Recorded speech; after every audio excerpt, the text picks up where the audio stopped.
오늘 살펴볼 LNF를 포함하여 2차전지 섹터는 이미 2년 전부터 투자를 해왔습니다. 그래서 이미 마스터가 된 상태입니다.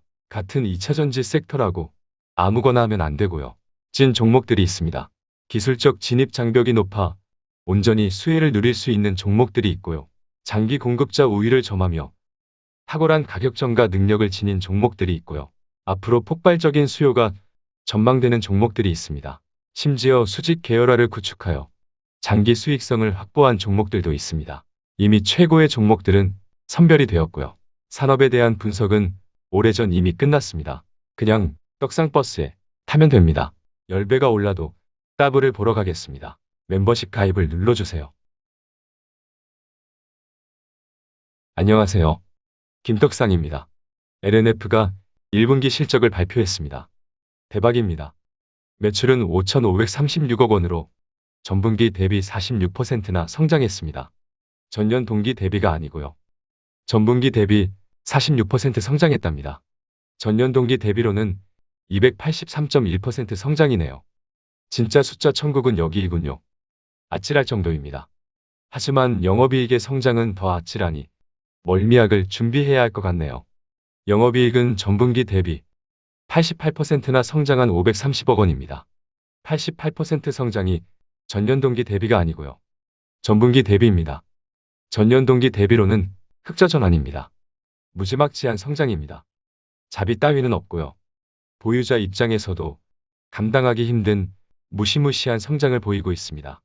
그냥 대박입니다. 2분기 연속으로 임직원 상여금이 발생했는데요. 상여금을 감안하면 더 큰 성장을 한 셈입니다. 부담스러울 정도로 잘 나갑니다. LNF가 잘 나갈 수밖에 없는 것이 뒤에 테슬라가 있기 때문입니다.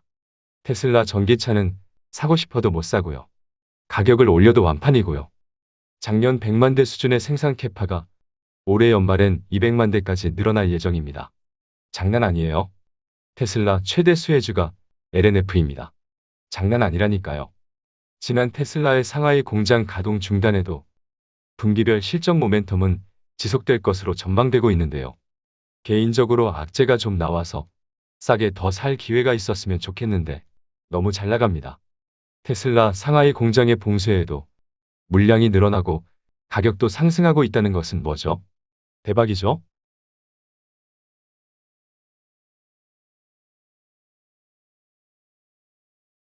메리츠증권의 경우 2분기에도 전분기 대비 65%의 매출 성장과 61%의 영업이익 성장을 전망하고 있습니다. 방금 말한 게 전년 동기 대비가 아니라 전분기 대비입니다. 장난 아니죠? 말을 하면서도 어지러울 정도입니다. 여기가 찐 숫자 천국입니다. 진짜 무서운 것은 고객사인 LG에너지솔루션이 원통형 전지 생산 캐파를 상향 계획했고요. 테슬라의 내재화 배터리에 직납을 하기 때문에 공급 물량이 빠르게 늘어날 것으로 전망되고 있습니다. 2030년까지 테슬라의 내재화 배터리 성장성이 엄청 날 것이라는 것을 알 수 있는 그래프인데요. 이것은 아주 중요한 핵심 포인트입니다. 자꾸 똑같은 말해서 미안하지만 장난 아닙니다. 성장 각도가 너무 가팔라요. 올해 매출은 257.6% 성장한 3.4조 원 수준에 이를 거고요. 23년에 5.7조, 24년엔 무려 8조까지 성장합니다. 장난 아니군요. 빠지면 그냥 사야 할 종목이라고 말할 수밖에 없습니다. 싱겁게 결론이 벌써 나와버리네요. 올해 2분기 영업이익 컨센서스가 계속 상향되고 있으니 전쟁이 터져도 중국이 봉쇄를 해도 지갈길 가겠답니다. 그저 호황입니다. 당연히 연간 컨센서스 역시 지속 상향되고 있습니다. 실적 기대치를 계속 올리고 있으니 증권가도 감당이 안 되는 모양입니다. 분석하는 애널리스트도 보유자도 매수를 고민하는 투자자도 모두가 감당이 안 되는 시국입니다. 양극재 기업별 추정 실적을 비교하면 올해의 경우 에크프로비엠에 근접하기 시작해서 내년엔 LNF가 에코프로비엠을 넘어서는 것으로 전망되고 있습니다. 심지어 영업이익률은 양극재 기업들 중에서 가장 좋을 것으로 전망되고요. 너무 좋은데요? 더 볼 게 없죠? 차트나 봅시다. 일봉 차트입니다. 전쟁이 터지고 니켈 가격이 비정상적으로 급등이 나오자 매수 기회라고 했고요. 여기 23만 원대에서는 비중을 축소하자고 했고요. 22만 원 라인에서는 판 만큼 다시 사보자고 했습니다. 전체 영상으로도 의견을 전했었고요. 멤버십으로는 지속적으로 가이드를 했습니다. 우리는 결국 전고점을 돌파하는 것으로 보고 있죠. 세력이 어떤 패턴으로 지지고 볶고 꼬집고 간지럽히다가 뚫어낼지의 문제일 뿐 결과적으로는 돌파하는 것으로 보고 있습니다. 개인적으로는 한번 쭉 빠져서 다시 오지 않을 기회가 와주길 바라고 있지만 분위기상 쉽지 않을 것 같네요. 주식이 빠지길 이렇게 바라보기도 쉽지 않을 것 같습니다. 20만 원을 한 번 더 깼다가 가주면 얼마나 좋을까요? 당장은 희망사항일 뿐이네요. 보조지표를 봐도 단기적으로도 상승 추세가 이어지고 있고요. 수급도 매우 견조한 상태입니다.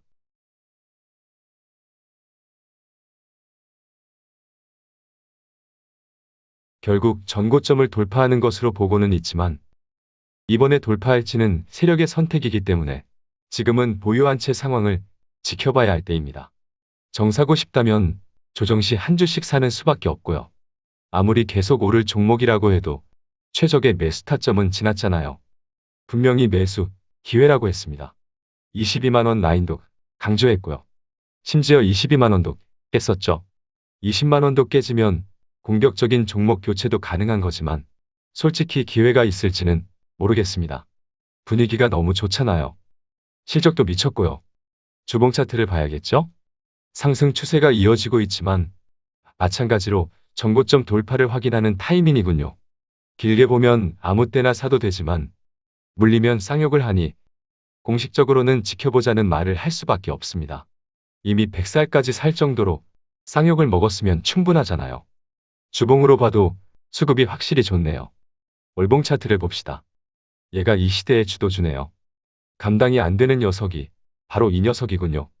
보유자 입장에서는 성장성과 실적이 좋은 것은 알겠지만 제발 좀 진정하고 좀 쉬기를 바라야 할 정도입니다. 누가 좀 말려 주이소. 다시 일봉 차트를 봅시다. 멤버십으로 3만 원대부터 투자해온 종목인데요. 바닥 박스권에서 째려보고 여기서 매수 기회라고 했더니 이렇게 오른 종목을 사라 했다고 또 쌍욕을 먹었습니다. 무슨 말만 하면 쌍욕 먹는 그지 같은 시장이긴 한가 봅니다. 다들 스트레스가 장난 아닌가 봐요. 여기 바닥 대비로 초단기 40%의 상승이 나온 상태인데요. 그렇다고 팔기엔 앞으로 갈 길이 멀었습니다. 보유자는 지금 팔 생각을 할 것이 아니고요. 오히려 빠지길 기우제를 하며 어떻게든 더 살 궁리를 해야 하는 겁니다. 저 역시 당장 수익을 안 줘도 되니 제발 좀 악재가 나와서 추가 매수 기회도 주고 부담 없는 리밸런싱 기회도 나와주기를 간절히 기도하고 있습니다. 그러니 홀라당 팔면 안 되겠죠? 처음 투자를 시작했을 때 대비 아직 10배도 못 먹었습니다. 강력 홀딩과 함께 현금을 잘 모아두었다가 또 다음 기회를 기다리자라는 의견으로 정리를 하겠습니다. LNF는 언제나 악재가 기회가 되어 주었습니다. 시장이 무너져도 기회가 되었고요. 투자를 하면서 시장이 무너지기를 바라고 악재를 기다리고 있으니 누가 보면 아주 그냥 정신 나간 줄 알겠습니다. 기업의 내용을 모르면 악재에서 털리는 거고요. 기업의 내용을 알기 때문에 이 높은 곳에서도 저 위를 볼 수 있는 겁니다. 그렇죠? 그럼 오늘도 여러분의 떡상을 간절히 기도하겠습니다. 함께 해주셔서 감사합니다. 화이팅!